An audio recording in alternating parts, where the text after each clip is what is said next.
And that's exactly why I started wearing this, is I wanted, you wouldn't need to wear a whoop if there was one formula. The reason I have it is because I want to know exactly what.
You want to?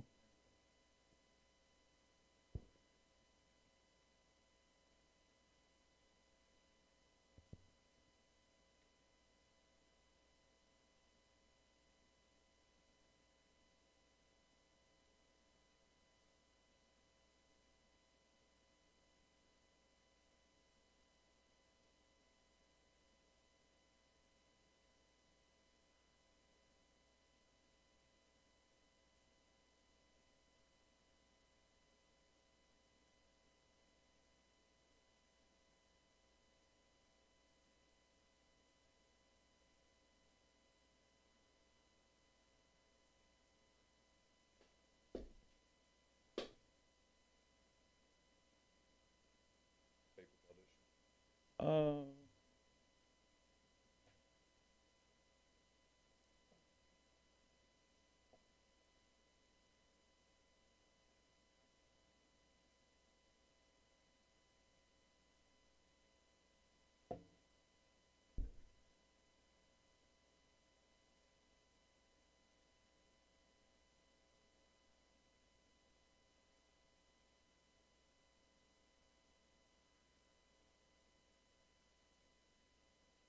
Ready?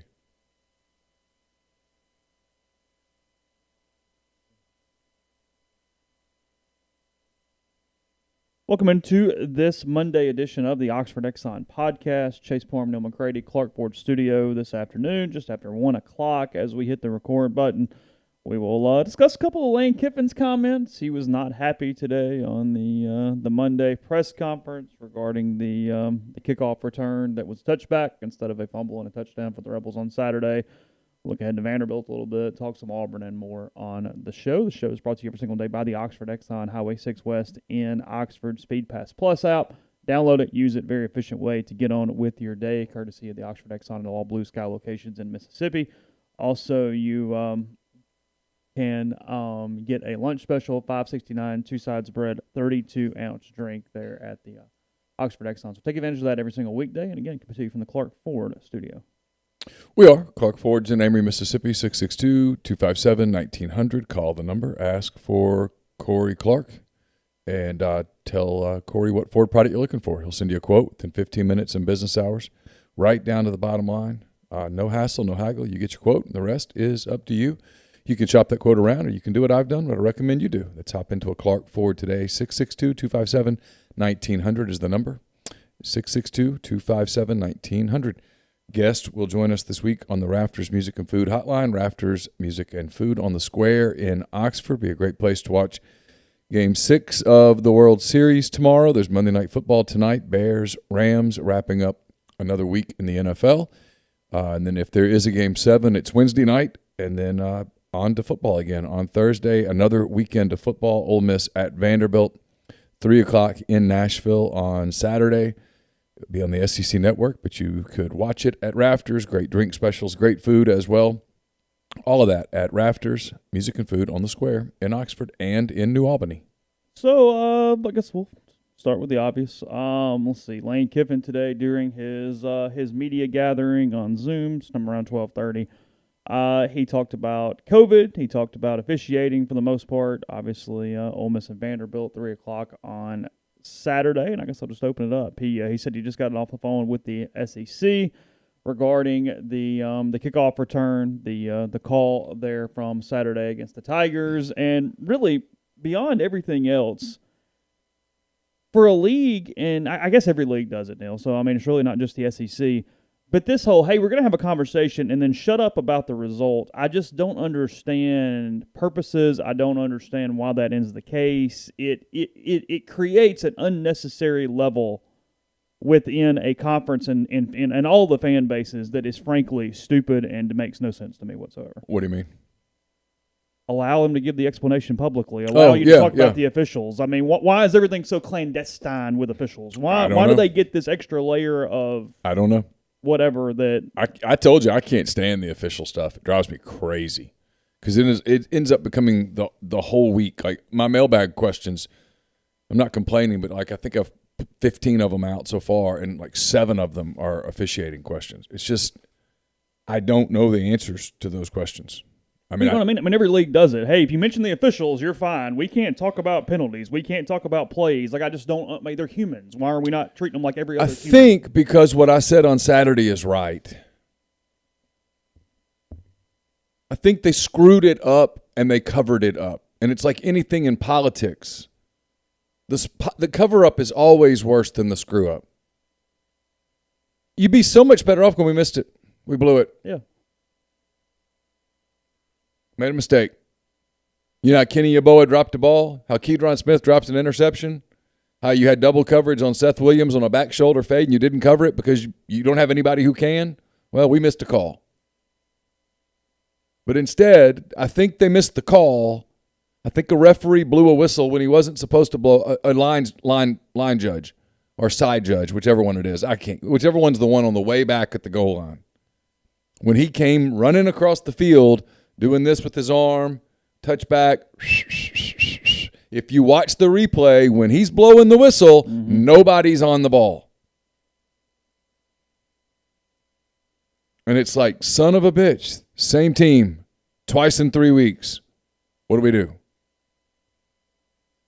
And the answer was, apparently Lane Kiffin asked the side judge on his side, hey, do I need to challenge this or what? No, we've already looked at it. We've already looked at it. There's nothing there. Yeah. And Auburn gets up there, runs a play real quick. I think there's a holding call on the play. Yeah, there was a penalty for sure, yeah. You know, so they run a play real quick, and that's that. It's in the books. And then subsequently the replays come out. This is where I've got an opinion. I almost hate to say it because I've watched it now 1,000 times. I'm not convinced that gets overturned on replay. I think it touched his finger. I wouldn't want to bet my life on it. It appeared to bend the finger back. I think even beyond, hey, did the ball move? The finger moves. It was more. Yeah, but I couldn't tell whether the ball caused the finger to move or if he flexed a finger. I don't know. Beats me. but they didn't review it. My point was, if you did a legitimate review on that play, it would have been 5 minutes of review. Mm-hmm. Oh, of course. Which would have given the announcers the opportunity to go, wait a minute, did they blow the whistle? Wait a minute, is he signaling touchback? Wait a minute, when they signal touchback, is there anybody on the ball? What's the ball doing at that moment? I think it's Shivers or Shivers is his name, the Auburn player. Did he make an effort to go get it? Or did he stop when he heard the whistle? What happened? I think it was going to be that big of an F-up that they just went, screw it, let's play. But I guess that really wasn't my point. I just mean, period, in sports in general. Why are they off limits to the point they are? I mean, not really about Ole Miss and whatever. I mean, Arkansas a few weeks ago in the NBA. I mean, everywhere. Like, what is the thing with why an official is such a you're asking me. I don't know. I mean, your theory's as good as mine. Go for it. I don't know that I have one. I don't have one. I think in this case it was a cover-up. The part that I disagree with people about is that the fix is in for certain teams. I don't think they're good enough to pull that off. I think once again an official was guilty of anticipating. Ball goes into the end zone, out to the 25, here we go. That's the call that he's used to making because 90% of kicks now go into the end zone. Sure. I say 90. I don't know. It might be 82. It might be 97. Hell, I don't know. SEC kickers, most of them kick the ball into the end zone. So they anticipated. And it was about to burn them bad. And so instead of saying, hey, we screwed it up, I think they just rolled. I could be wrong. I'm never going to know. No. Unless Kiffin decides it's worth the fine. And it's not. If I'm Lane, I'm not getting a fine over that. For what purpose? Yeah, that's my whole deal. I mean, because you allow Lane to go, hey, I know, but I can't tell you. Then the league just looks even dumber throughout the week when they don't tell you either. I mean, what happened? I mean, give me at least your crap. Yeah. Not talking to you, but just the official in general. Yeah. For crappy reason, if nothing else. I don't know. But I mean, I think if they say that out loud, can you imagine? But I think that is the answer. So when everybody goes, it would have been a touchdown, I'm like, I don't think it would have been. We got a lag. Internet. Oh, there's nothing I can do about it. It's back. It's fine.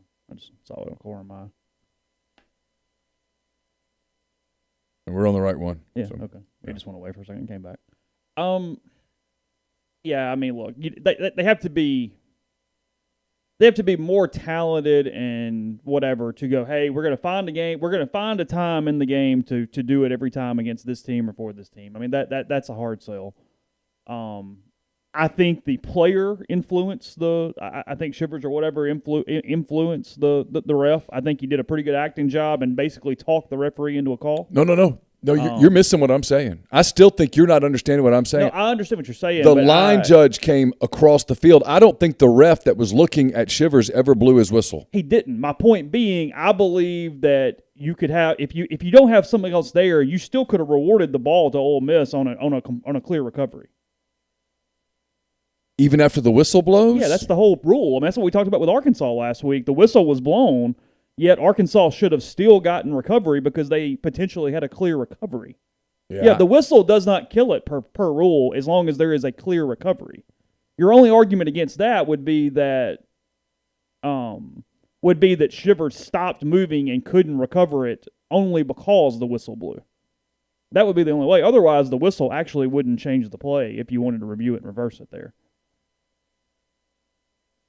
Now, again, that's kind of my point, though. Was that, you know what I mean? Like, was that the call? To me, whatever. I don't know.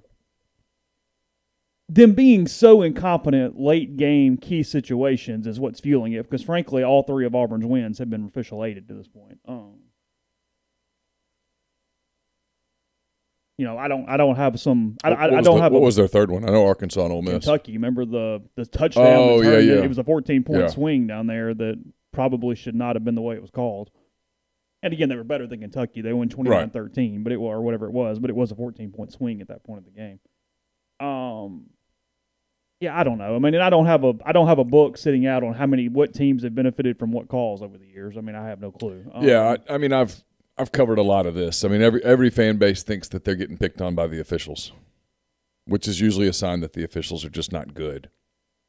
And they're not. They miss a lot of calls. They're not as good as – and they don't officiate as well as an NFL crew. Oh, no. Not even close. No. Even just in rhythm. They just miss calls routinely. Kind of is what it is. The part that frustrates me is that it ends up becoming the only conversation you have, and it's not the reason Ole Miss – it's not the only reason Ole Miss lost the game. There's a lot more there.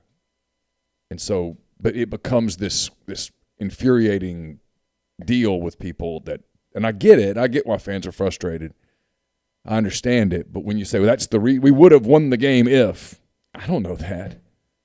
I mean, who's to say they don't go down, score, get two, and, I mean – no, it's a hell of an extra leap there, obviously. But well, it is, but I mean, I wouldn't. I guess at that moment, I'm not betting my life. Oh, that does it. Ole Miss wins the game. I guess the fan frustration with that, though, would be, well, yeah, you're saying, hey, had we played perfectly, we'd have won despite the call. You know what I mean? Like, and I get that's hyperbolic, but you understand what I'm saying? Like, in baseball, if you have a play at the plate and it ends the game against you, you go, well, if you just hit 3 home runs in the fourth, you wouldn't have won the game today. Yeah, it's like, I get it, but I mean, Ole Miss did a lot of bad things in that game. I mean, they did a lot of bad things in that game. But Auburn did too. They did. I mean, I don't know.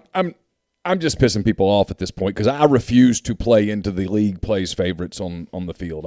I'm not saying that. I think it changed the game. I know, but fans do. Well, it did change the game. But again, I don't know what the call would have been. They screwed up by blowing the whistle. Did they make the same mistake over and over? It was going to be a giant controversy that did not have there was no clear way to resolve it. And so they said, let's move on. I'm convinced of it. What's dumb is less of a controversy the other way. Because then you're just arguing clear recovery or not. And that's a judgment call. You're not actually making an incorrect call. But who makes that judgment? The replay? Does the replay have to judge whether Shivers stopped moving towards the ball because he heard a whistle? Or that he could have gotten there anyway, yeah. That's a lot to judge. Yeah, that's my point. I don't know. I mean, I'm telling you, when that whistle blows, the ball is on the ground. No one's near it. I've watched it. The whistle's blowing. Ole Miss players are 15 yards from the ball. Shivers is 15 yards from the ball. So you have to, at that point, you have to say, okay, well, had we not blown the whistle, there would have been this mad scramble for the ball. Does Shivers get it? And at that point, is it a safety? I guess it would be a safety because he touched it. No, because he wouldn't have had possession. Yeah. So that's my point. Who knows? It's a touchdown. I mean, it's either a touchdown or he's in the end zone with the ability to get a touchback. Now, Shivers had stopped because he decided I couldn't. I will say that Shivers, whether you rule it however you want to, he stopped because he didn't think he could get on the football. But that's an assumption that if you're in the replay booth, you can't make. You can't say, well, here's what I think he was thinking. Mm-hmm. They just didn't want to go there. But my point is, like, the thing is, they weren't intentionally going, hey, this is Arkansas and Auburn. Let's screw Arkansas here because it's more important for us for Auburn to win. Why? Why is it more important for the league for one mediocre team to win instead of another? In a league where, guys, there aren't going to be bowl games. Unless there's just a few that ESPN protects. ESPN right now today announcing or getting ready to announce that college basketball season is not going to be anything like what they just said it was going to be a month ago. Yeah, they rolled out the bubble thing. Well, they're ruling that out, but they're getting – there's a lot of talk in college basketball circles that it's going to be conference only, in conference even. Sure. So people think there's going to be bowl games? Think Mac's going to play the SEC? I mean, it's not going to happen. So it's a completely different year. What happened was they anticipated that in that Arkansas game, they anticipated that Bo Nix was going to field the snap cleanly and he was going to spike it into the ground and clock the ball. And so they blew the whistle. And then, son of a bitch, it's not what happened, and it was too late.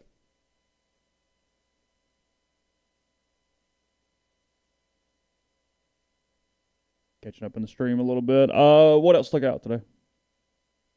Oh, I don't know. I mean, that's about it. A lot of talk about learning how to win. Vanderbilt's going to play. As of today, Vanderbilt has enough to play. Florida has enough to play.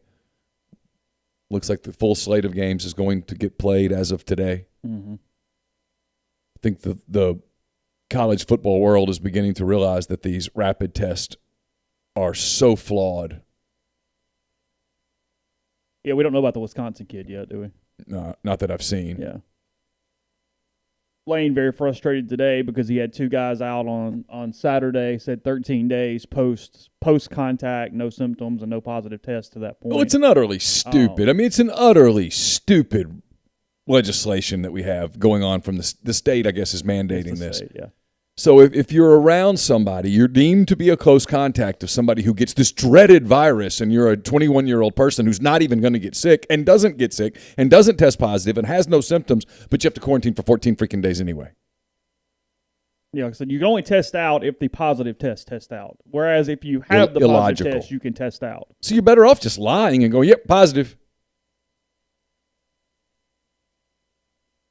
Idiotic. Yeah, an early positive test could get you out of it, yeah. Idiotic. Says all those should be back this Saturday against Vanderbilt, to his knowledge.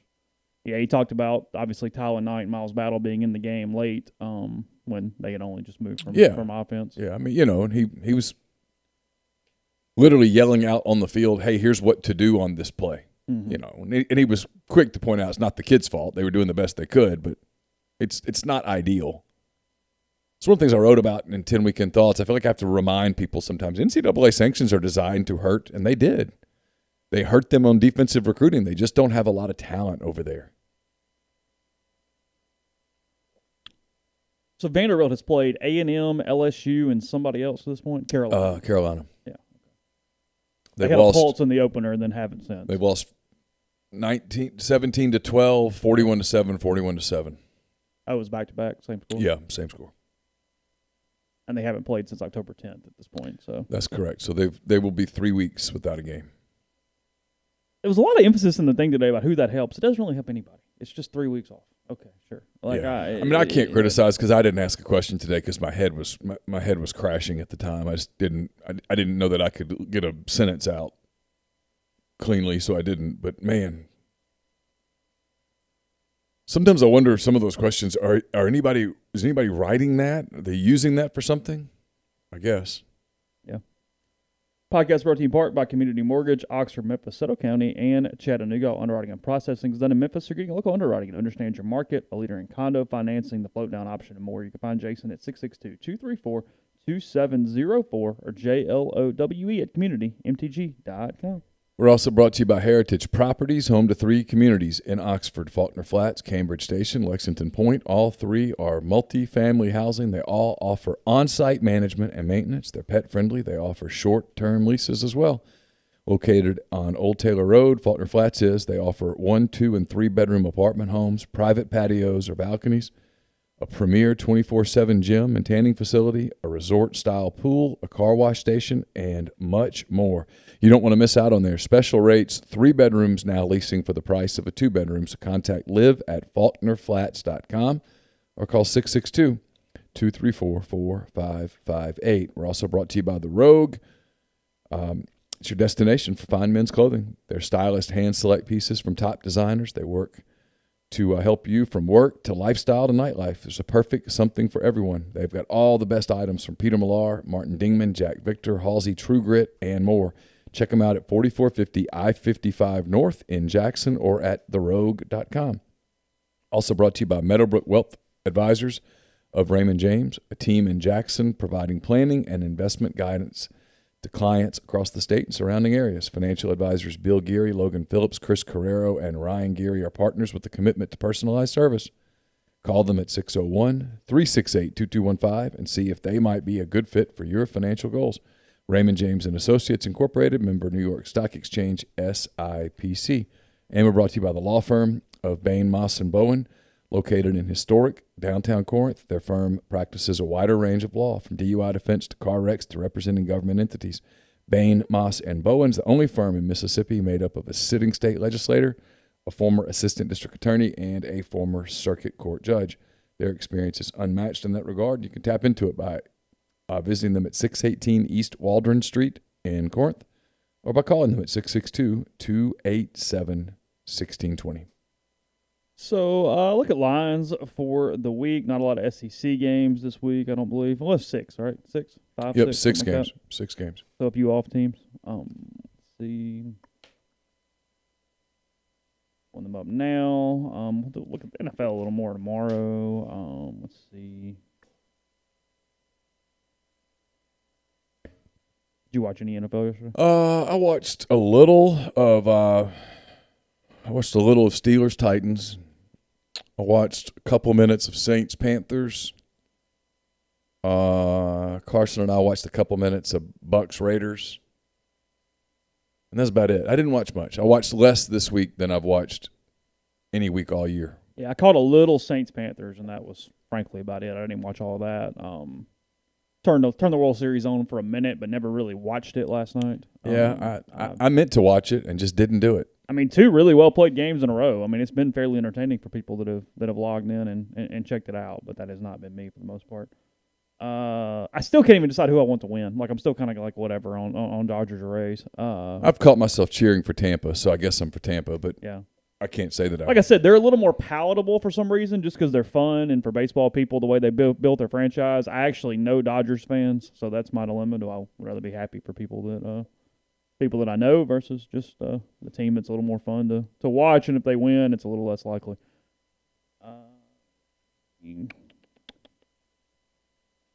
Minnesota and Maryland. Let's see. The Gophers coming off their big loss to Michigan on Saturday, but they'll get healthy in this one. 7.5-point favorites over the Terrapins. Georgia and Kentucky. Georgia at Kentucky and Lexington. Terry Wilson gets benched. Missouri beats the Wildcats on Saturday. Georgia, this line is either small or maybe a little deceivingly small if we're giving much credit to Georgia's offense. Georgia, it opens at 14.5. It is now 14.5 or 15, depending on your favorite book. So in that one. Yeah, I've got it at 14.5 here. I was just typing up lines right then. It seems like an awfully small line, but it does, doesn't it? But Kentucky's got a pretty good defense. I mean, their defense. Are they getting that kid back though? They've got the linebacker or whatever that's been out for a couple of weeks, and he has changed their team a lot. Since he's been gone. They've struggled. They struggled mightily on offense. I don't know that they can score against Georgia. Yeah, that's the thing. I mean, you seriously could have a 24-3 game or something where it's never – those Ole Miss Alabama games where Ole Miss would kind of hang tight and it'd be sort of close. What was it, 22-3 in whatever year it was? Yep. That was the Snead year, the big hype year. Oh, that's right. It was 9, wasn't it? No, yeah, 9. Yeah, 09. Right. Yeah. Yep. Because they had the ball to win the year before. It was 30-24. Let's see. Clemson getting Boston College this week, 31.5 on that one. Iowa State will get healthy against Kansas, 28.5 on that one. Notre Dame, this feels a little small because Georgia Tech has been getting the hell beat out of it. Georgia Tech by 20 right now, the current line with that one. Let's see, Texas and Oklahoma State, the Cowboys by 3 over the Longhorns. That's all? Just 3. Wow. You like Oklahoma State in that one? A little bit. They're a good team. They're solid. I mean, they're a good team. Texas is average, but kind of entertaining in how average they are. Well, the quarterback's good. Yeah, Etlinger's good. That's true. That's fair. Virginia Tech and Louisville, the Hokies by 3 against the Cardinals. At least an ACC game there. Yeah, it's not right. bad. Yeah, it's not bad. I have no line on North Carolina and Virginia. I don't know if people have some COVID issues, if they have something going on. No clue there. Michigan State. I don't know if you've heard, but cases are spiking everywhere. It's going to be a rout. Michigan minus 25 against the Spartans. This one's in Ann Arbor on Saturday. Got a little Big Ten game for you. Purdue is a 7-point favorite at Illinois on Saturday. Boilermakers by a touchdown. Boilermakers beat Iowa late. That actually was a really entertaining close to that game. Oh, they did win? Mm-hmm. Yeah, on the final possession or so. Southern Miss minus 3 against Rice. So they're favored against the Owls this weekend. See where Rice got beat by the quadruple doink off the goalpost on Saturday?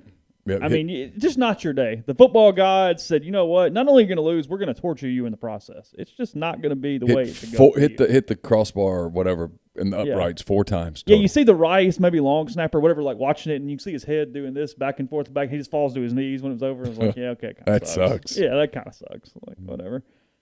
Cincinnati pulled out its win against SMU. They've got another fairly big game this weekend. They host Memphis in Cincinnati. One thing you'd like to see on that play with the kick is, did the kick ever cross the plane of the and come back or not? Did it ever? Probably not.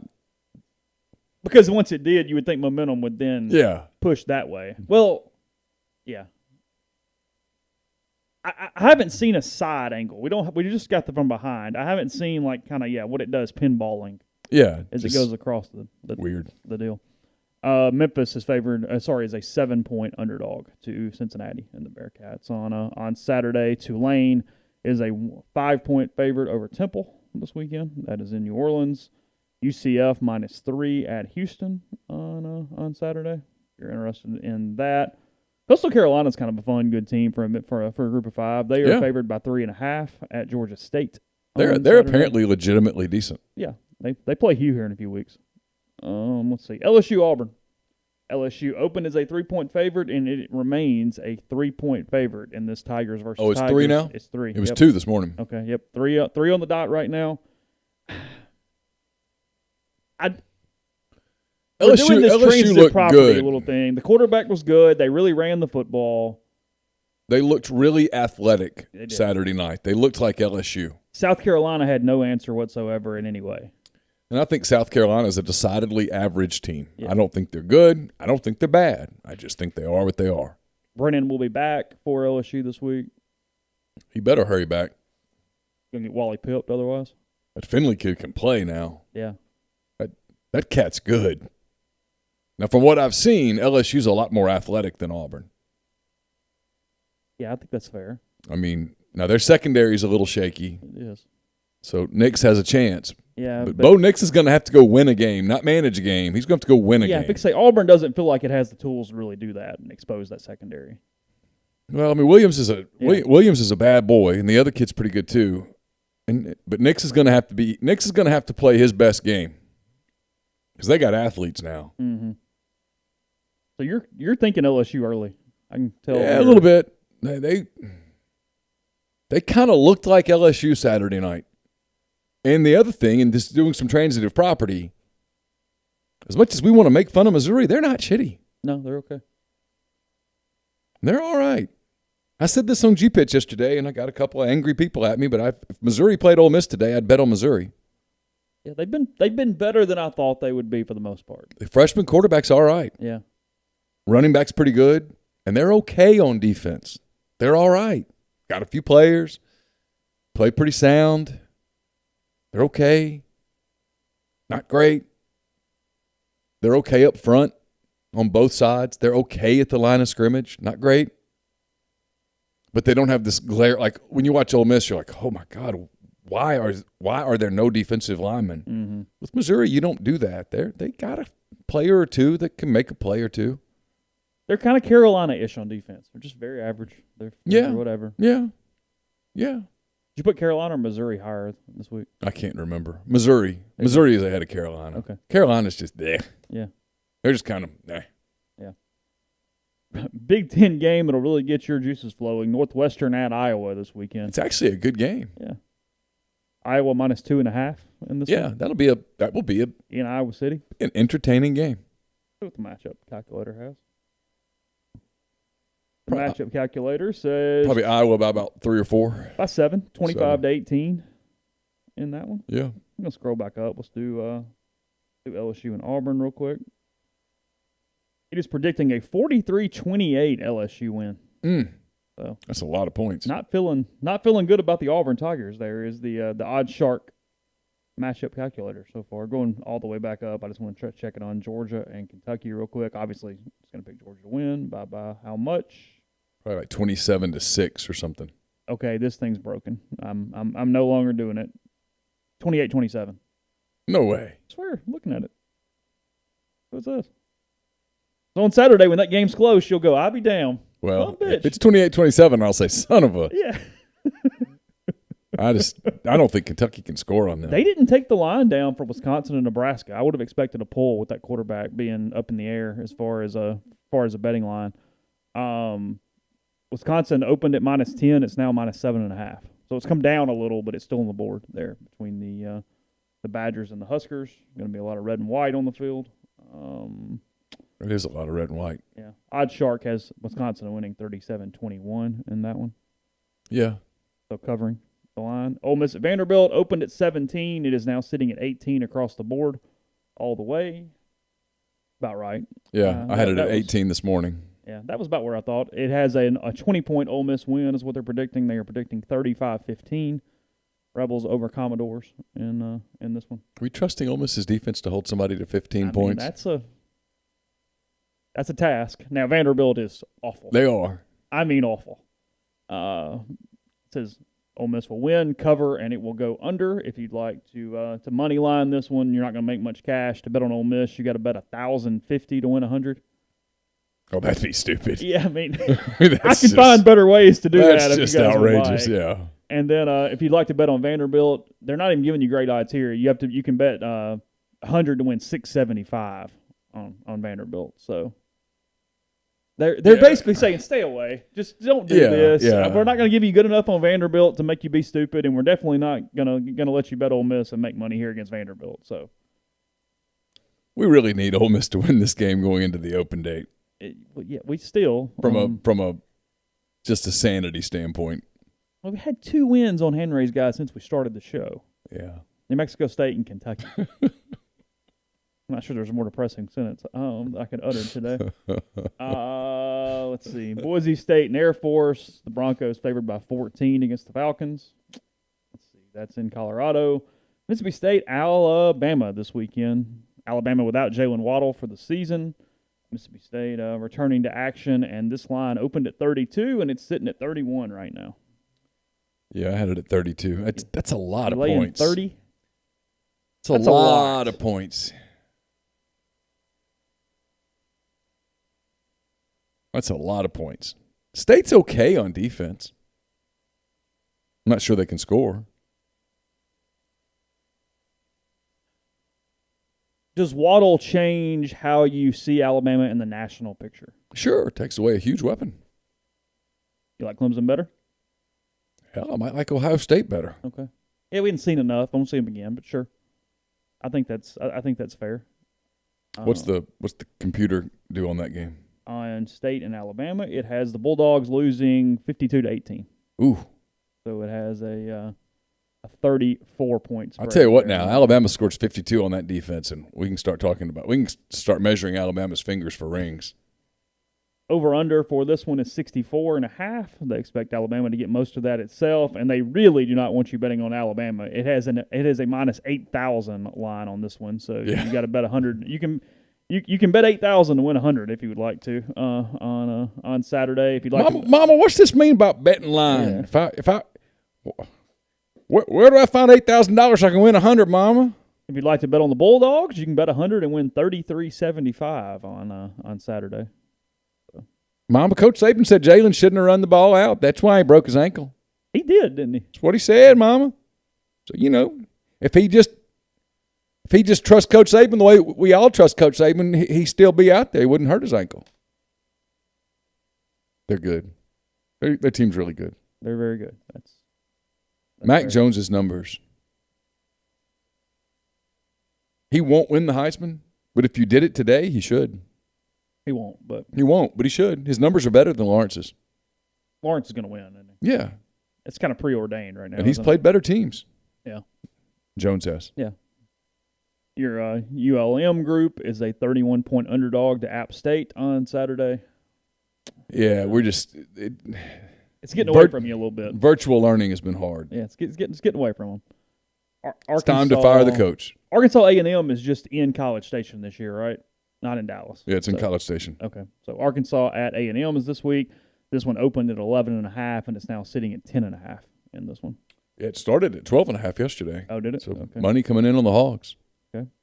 Odd Shark on this one likes 34-12 Aggies. Yeah, I think Texas A&M wins this one. I'm higher on them than I was earlier. You have kind of changed there a little bit. This is one that if Arkansas is really competitive in this one, you got to go, whoa.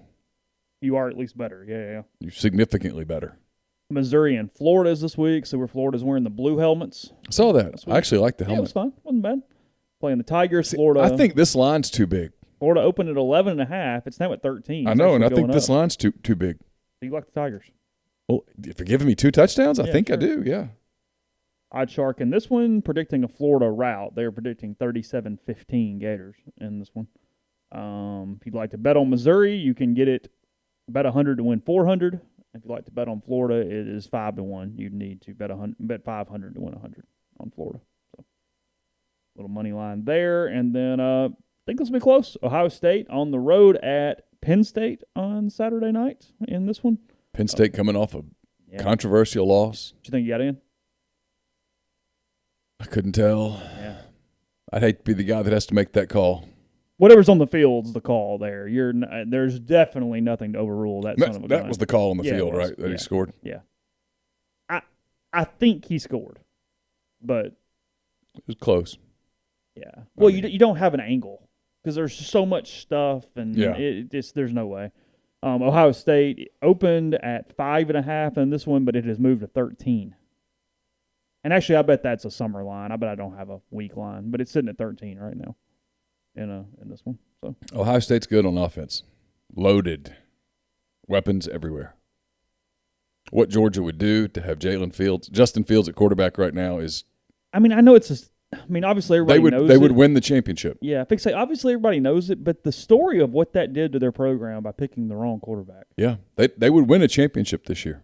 They would be better than Alabama if you put Fields on the field. Yeah, because defensively they're the best in the league. They would have beaten them in Tuscaloosa because they were able to hang with them. But once Alabama got up a couple of scores, then it couldn't. Night.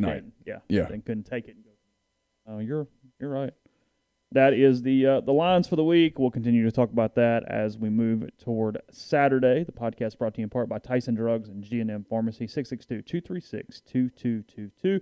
Go pick up an immune support med pack, pharmacy-developed combination of vitamins and supplements designed to boost your immune system and lung health. 30-day supply of vitamin C, zinc, NAC, probiotic, and vitamin D3. That's at Tyson Drugs on Square in Holly Springs or G&M on South Lamar in Oxford. They also deliver locally in the Oxford area, and more you can find out at 662-236-2222.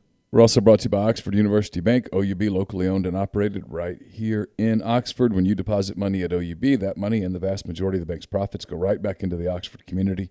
OUB gives you the comfort of home, all the benefits the big mega banks provide, all the technology and products you can want, all with a personal touch. When you call OUB, you speak directly with a live person, no 10 buttons to push, no 5 minutes to wait. You also get Kasasa. It's the absolute best cash checking account. With Kasasa, OUB will pay customers 2.5% interest on their balances up to $50,000 and refund ATM fees nationwide. To learn more, go to liveoxfordbankoxford.com or call 662-234-6668. OUB is FDIC insured. We're also brought to you by Grenada Nissan. If you're in the market for a Nissan vehicle, Grenada Nissan's the place to go. They've got a complete selection of new and previously owned Nissan vehicles, great lease deals as well. It's GrenadaNissanUSA.com. Brought to you by John Edwards, Regency Travel Incorporated in Memphis. You're thinking about getting away, just want to do something over the holidays, you want to go ahead and plan a blockbuster trip for the summer, get in touch with John, give him some parameters, give him a budget, and he'll give you options you won't find in or near, you won't find on your own, and you don't have to live in or near Memphis to take advantage of his services. 901-494-3387 or send him an email, jedwards@regencytravel.net. First-time clients can save $50 off their first booked trip just by telling John you heard about Regency Travel on the podcast. Don't forget Oxford Park Commission looking for officials for flag football games. There is no replay. You won't be questioned. You might be questioned. There's no replay. Well, you will be questioned, but there is no replay. You will not be doxxed on social media, and you might make a little free money. They got very successful with the sign-ups. I know this is shocking, but little kids are ready to get out and be little kids again, and part of that is playing flag football, and they had such a response that they need lots of officials. So get in touch with them at oxfordparkcommission.com. And we're brought to you by Pinnacle Trust based in Madison, Mississippi. They've got clients in more than 20 states. They've got advisors in multiple states as well. Founded in 1997, Pinnacle Trust provides detailed, specialized investment management, financial planning, retirement planning for individuals and businesses, and so much more. It's pintrust.com, PINN trust.com. Tell them that you heard about Pinnacle Trust on the podcast. You'll get 10% off your first year's fees. So look at the NFL a little bit. Let's see, pull it up. Standings. DK Metcalf, the talk of the week, with him running down the corner last night. Saw ESPN Next Gen Stats that he traveled and 14 yards and reached a max speed of 22 miles an hour and running down Baker. So there's that. Cardinals, however, do win the game. Seahawks now 5-1. We'll look at that in a minute. But Kingsbury's done a great job in Arizona. Yeah, he really has. They're better. He really has. And the Kyler Murray pick was a great one. Yeah, it's been good. Yeah. I mean, they're in a hell of a division. They are. That is what you say about them. They've done a really good job, and they're in one hell of a division. They put themselves in the middle of the race yesterday. I saw a stat here. Looking forward a second ago. If I can find it, I can just kind of mirror it. If I don't, no big deal on the exact stats. But last night in their first 21 games as NFL players, DK Metcalf and A.J. Brown both had a certain number of yards per catch, and touchdown. In the last 25 years, the only 3 players to achieve those numbers in their first 21 games, DK Metcalf, A.J. Brown, and Randy Moss. So that was the list they were on. Whatever pretty good company. Whatever the stat was, I can't find it at the moment, but that's what it was. It was those 3 players. So DK, AJ, and Moss. AJ had a big game Sunday. Now the Steelers did beat them. Titans suffered their first loss. Yeah, AJ was dominant. Every time I looked up, he was making a play. Which one would you want?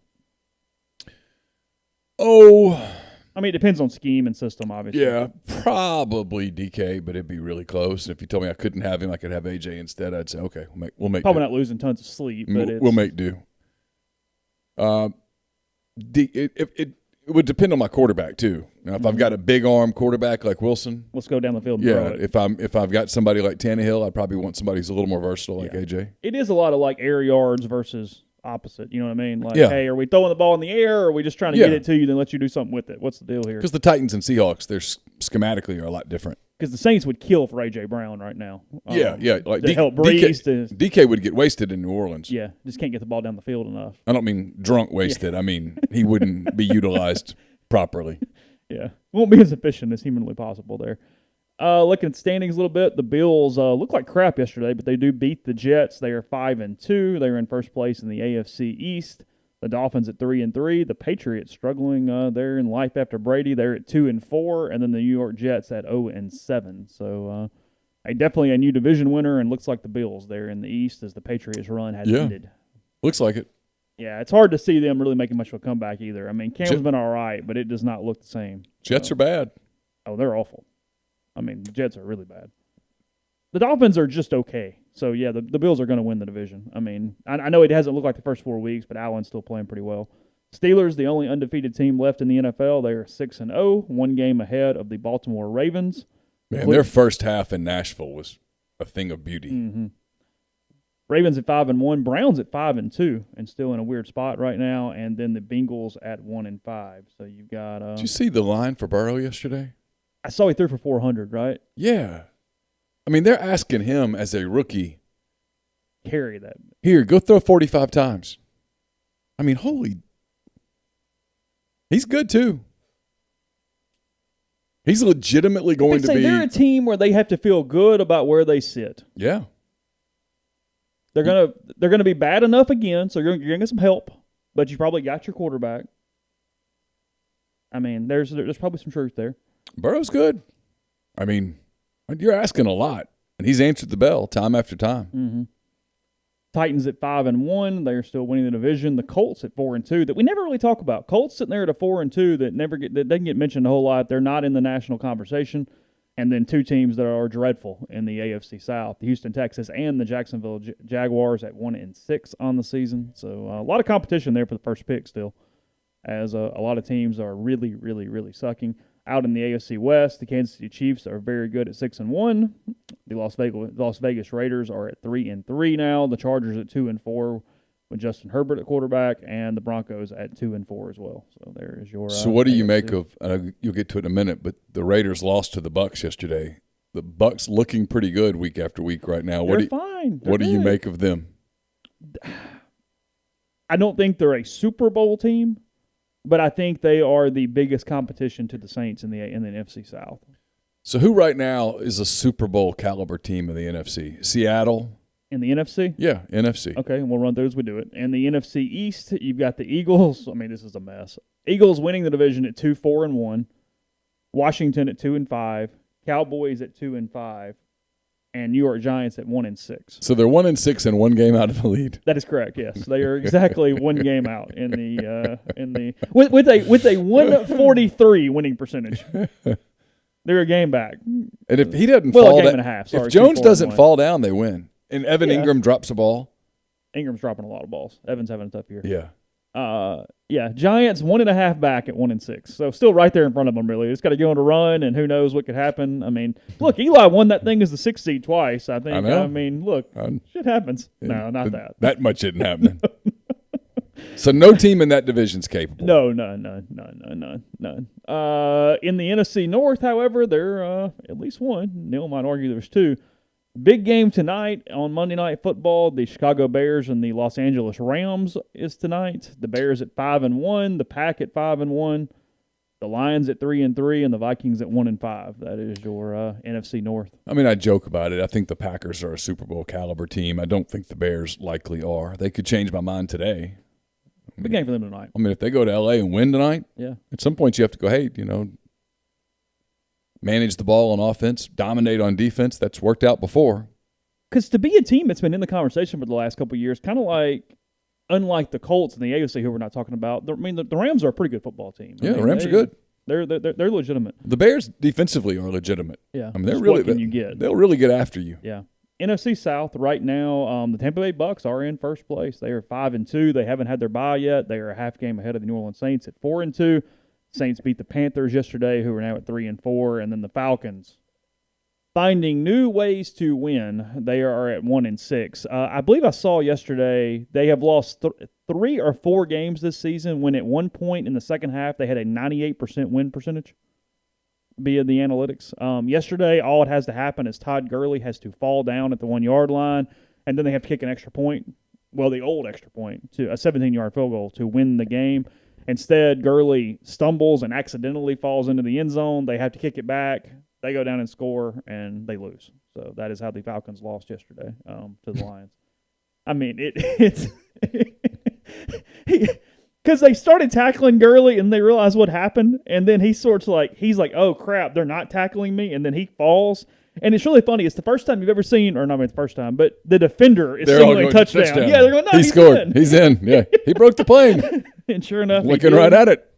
So I think that put them up like 5 or something, and then there you go. So nonetheless, that was funny. The Falcons are god awful. Matt Ryan is throwing for a lot of yards, but the Falcons are god awful. And then the NFC West, and they're good all the way around. The Seattle Seahawks are 5-1. The Arizona Cardinals are 5-2. The Los Angeles Rams are 4-2. And the San Francisco 49ers are 4-3. So there's your NFC West. Still anybody's ball game. Yeah, it's a loaded division. It's really good. Cardinals are really good. That one of those teams does not get in, but the East is going to send a winner and get a home game. Yeah. I mean, it's the way it works. Look, it used to be the West because I've experienced that one. Yeah. But nonetheless, that's Seattle's Super Bowl team.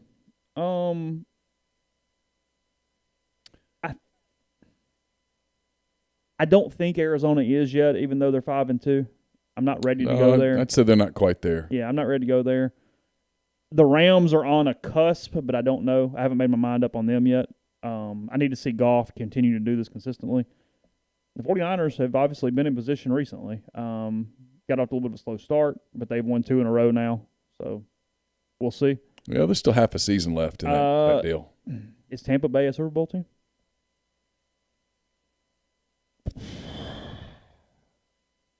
They've kind of played like one the last couple of weeks.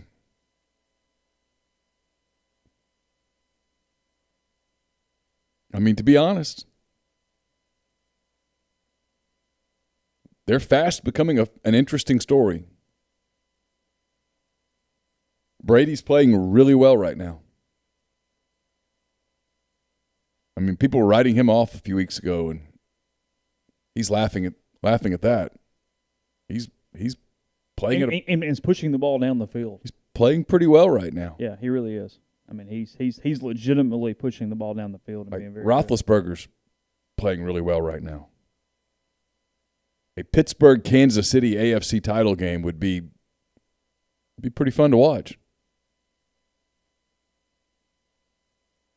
I still think the Chiefs are the best team in the game. But there's other good. What do they do with the Super Bowl? Socially distance the Super Bowl? Are we doing that? Oh, I guess. Yeah. I think that probably is the answer. I mean, where's it at this year? I don't know. I don't either. I don't know what city it's in. Hey Siri, where's the Super Bowl this year? Yeah. No, it's not what I asked. That's not helping you at all. So it's not in Miami, because it was in Miami last year. Yeah. I'm sure someone can tell us. Anybody know where the Super Bowl is this year?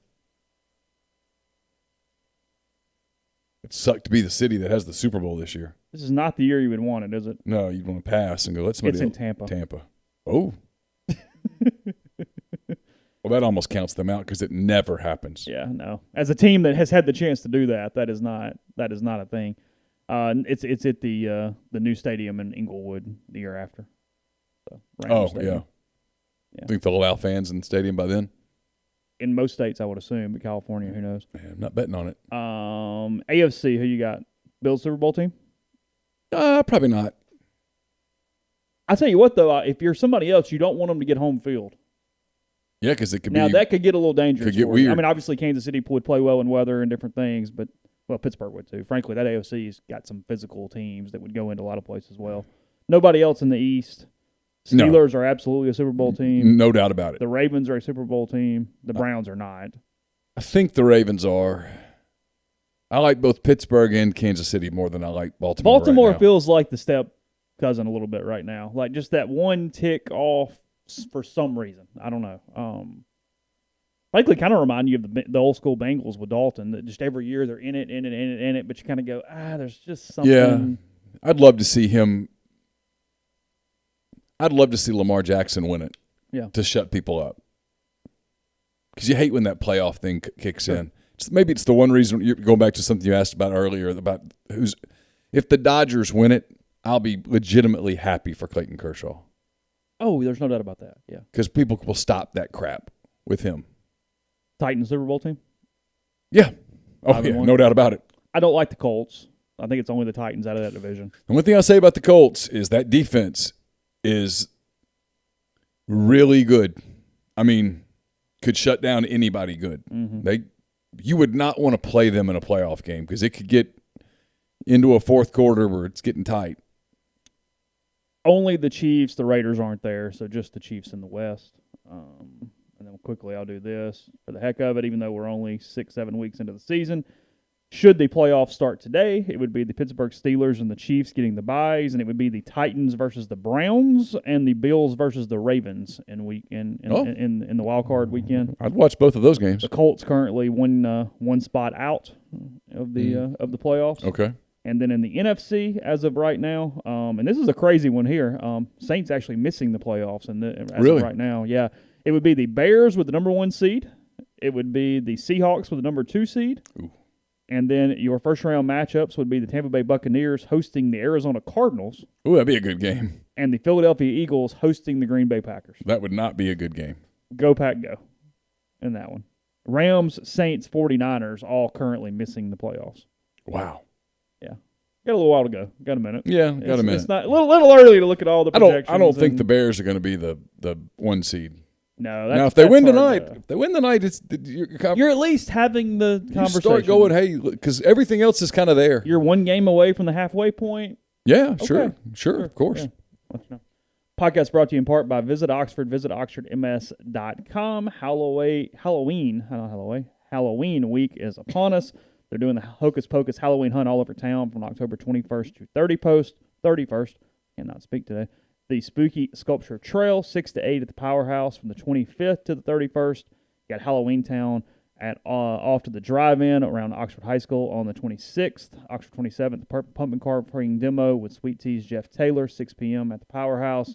Trunk or treat 5 to 7 at Coleman Funeral Home on the 29th. You've got a double feature at the drive-in at Cannon Motors on the 30th. That's Halloween and Night of the Loup Garou.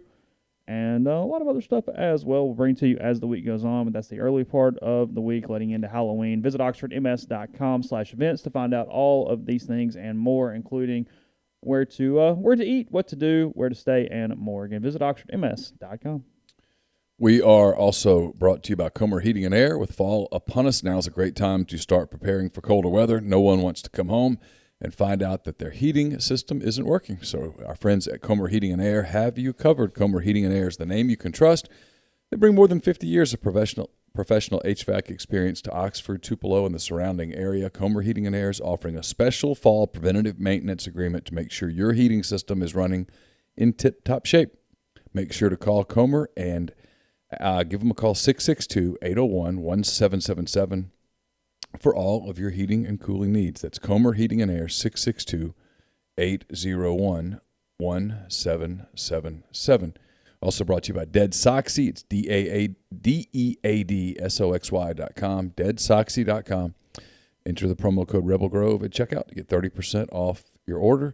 It's the best socks you'll put on your feet. The no-shows are great. The traditional socks, every color and style you can imagine. They've got all sorts of kind of not Ole Miss themed, but socks that you could easily put with your Ole Miss collection as you get ready for football season, for basketball season, all of that at deadsoxy.com. We're also brought to you by the Iron Horse Grill. It is located 320 East Pearl Street in Jackson. Live music 4 times per week. It's the perfect place to enjoy lunch, dinner, or Sunday brunch. And we're brought to you by the College Corner. It's your one-stop Rebel shop, 2 locations in the Jackson area. In Ridgeland, the College Corner is next to Fleet Feet, and in Flowood, it's next to Half Shell. So if you don't live in Jackson, it's not a problem. You can still visit the College Corner at collegecornerstore.com. Plus, you can find them on Facebook and Instagram. So whether you're tailgating in Oxford or home gating with friends and family, the College Corner has you covered for game day. They have the largest selection of Rebel gear in Central Mississippi, and through the month of October, mention Rebel Grove at checkout. You get 15% off your entire purchase. You can also use it online. Just put Rebel Grove in the coupon tab at checkout. And we're brought to you by Jupiter Security Systems based in Madison, Mississippi. Jupiter Security Systems provides your business with the help desk, allowing you to get software at a much cheaper price than you would pay going directly to Microsoft or the other different cybersecurity services. Jupiter offers businesses the full Microsoft 365 suite, email, spam protection, and they monitor your workstations and servers. They don't see your data, by the way, but they'll know if malicious applications get installed on your computers. It's essentially ADT for your computer systems and data, and it's very affordable with a flat price and no hidden add-ons. For more information, call Eric at 601-519-9583 or email info at jupitersecurity.net or visit jupitersecurity.net. And Rebel fans, tune into Reb Talk with the voice of the Rebels, David Kellum, on Thursday nights at 6 p.m. Be sure to submit your questions to Coach Lane Kiffin by visiting Facebook and searching Ole Miss Athletics to stream live each Thursday at 6 p.m. We're asking here who the 4 college football playoff teams would be. Grind with that question. Nobody's on. The other conferences only playing 1 game. Has me in a little bit of a weird spot, or at least the Big Ten. But Ohio State's in. I mean, they're gonna. Yeah, it's Alabama, Clemson, Ohio State, and then make your mind up on how you want that to go. I mean, does Oklahoma State run the table? If they do, they'd get in. I think there's no doubt that the Big 12 would get rewarded if they had an undefeated conference champ. So the ESPN's got a graphic up here. It says best chance for undefeated regular season of the teams that are still unbeaten, or at least some of them. They're giving Marshall a 58% chance, but they're not getting in the playoff. No. Alabama a 45% chance, BYU a 44% chance, Clemson a 43% chance, Ohio State a 43% chance, and then they haven't started playing yet, but Oregon at 22% are the thing. I tell you, a Pac-12 team is going to have to be super good.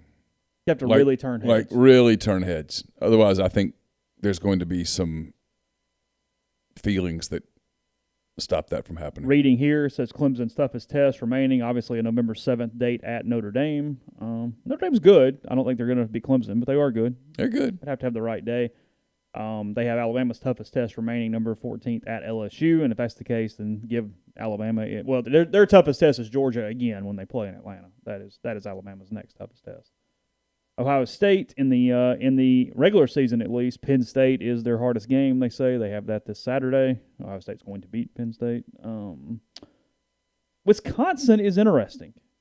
I know it's early. I know they have to play Ohio State in a championship game. They probably would lose there, but they have a really solid chance of running the regular season. Yeah. Michigan's their hardest game, November 14th.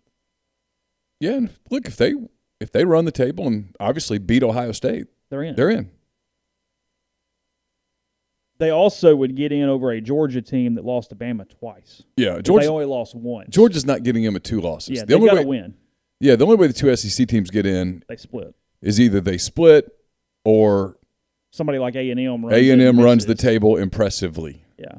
Where by the end of the year you're like, whoa. Yeah. They're legit. Mm-hmm. Notre Dame obviously has Clemson remaining for them. Oklahoma State, they say their toughest game is Oklahoma, and if that's the case, then they've got a pretty doable schedule. They got a real shot. They beat a good Iowa State team. They did.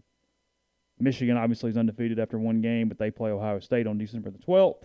And it says good luck. ESPN's FPI gives Michigan an 8.3% chance against the Buckeyes. So it is what it is. Let's see. That's a shame. BYU, Marshall, Coastal Carolina, Cincinnati, and Liberty are the other remaining unbeatens and FBS. Liberty, huh? Liberty, yes. Good. The Flames are on the list because it's highly unlikely they will finish the season, but it's highly unlikely they will finish the season undefeated. But if Hugh Freeze can make that miracle happen, Liberty might have the best resume of any non-Power 5 team in the playoff era. The Flames would have defeated Syracuse, won in Blacksburg against number 19 Virginia Tech, won on the road against number 23 NC State, and won on the road at number 25 Coastal Carolina. Yeah. Ifs and buts and candy and nuts, but that's it. He's done a hell of a job, and he'll win at least one of those, but they're not going to go undefeated. Somebody will extinguish the flames prior to the end of the season.